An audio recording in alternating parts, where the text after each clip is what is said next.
तो मथुरा में धर्मगुरु देवकीनंदन ठाकुर ने पहलगाम आतंकी हमले पर कड़ी निंदा की है। उन्होंने कहा है कि जब हिंदुओं की पहचान कर उन्हें मारा गया तो इसे इस्लामिक आतंकवाद कहने से परहेज क्यों है। उन्होंने सरकार से आतंकवाद को मुंहतोड़ जवाब देने और पाकिस्तान का नामो निशान मिटाने की मांग कर दी है। क्या कुछ कह रहे, सुनिए जरा। जहां हमारे सनातनी लोग घूमने फिरने गए थे, एक तो वो परिवार था जिसकी शादी सिर्फ 6 या 10 दिन पहले हुई और उस बच्चे की उम्र 25 साल थी, उसको मार दिया गया। और उस लड़की को इसलिए छोड़ दिया कि जा अपनी सरकार से कह देना, ये मैसेज है।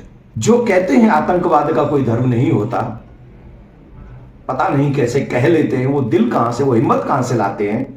परंतु धर्म पूछ पूछ के गोलियां चलाई गई, धर्म पूछ पूछ के। एक और बात सुन ले सनातनी, जाति नहीं पूछी थी उन्होंने, सिर्फ धर्म पूछा था।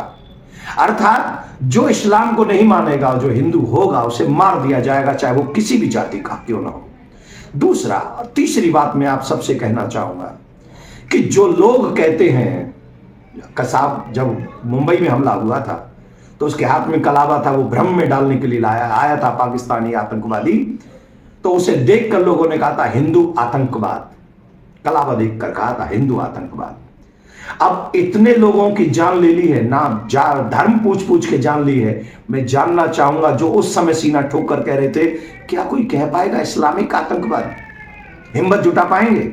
या हम लोगों को ही भाईचारे के नाम पे यूं ही बलि चढ़ाते रहेंगे? मैं सभी पॉलिटिशियन लोगों से ये निवेदन करूंगा, आखिर कब तक, जब तक हम लोग आखिरी बच्चा हिंदुओं का मर नहीं जाएगा तब तक हम लोगों को ये कुर्बानी देनी पड़ेगी, तब तक हमें चुप रहना पड़ेगा, तब तक हमें मौन रहना पड़ेगा। आपको कुर्सी इतनी प्यारी है अपनी अपनी, हम सबको मरने के लिए छोड़ देंगे आप? कौन भरेगा उस बच्ची का दुख जिसकी 6-7 दिन पहले शादी हुई, उसका सुहाग उजड़ गया? हम लोग इसलिए मौन बैठे हैं ना क्योंकि हमारे घर में से कोई नहीं गया। अगर हमारे घर में से जाता तो हमारा भी खून खोल रहा होता। यही हमारा दुख है और यही हम सोच सोच के परेशान हैं। और हम हिंदुओं से भी पूछना चाहते हैं, हम उस भूमि के जीने वाले हैं, हम उस भूमि पर रहने वाले हैं जहां मां दुर्गा चंड-मुंड का वध करती है, महिषासुर का वध करती है, जहां की देवियां भी इतनी प्रबल होती हैं कि अंग्रेजों के दांत खट्टे कर देती है महारानी लक्ष्मीबाई। हमारे यहां भगवान श्री राम का अवतार होता है दुष्टों का दमन करने के लिए, भगवान श्री कृष्ण का दमन होता है दुष्टों का दमन करने के लिए, और हम लोग सिर्फ और सिर्फ बैठते रहे और न्यूज पढ़ते रहे और फेसबुक पर, यूट्यूब पे हम लोग सिर्फ मैसेज देते रहे?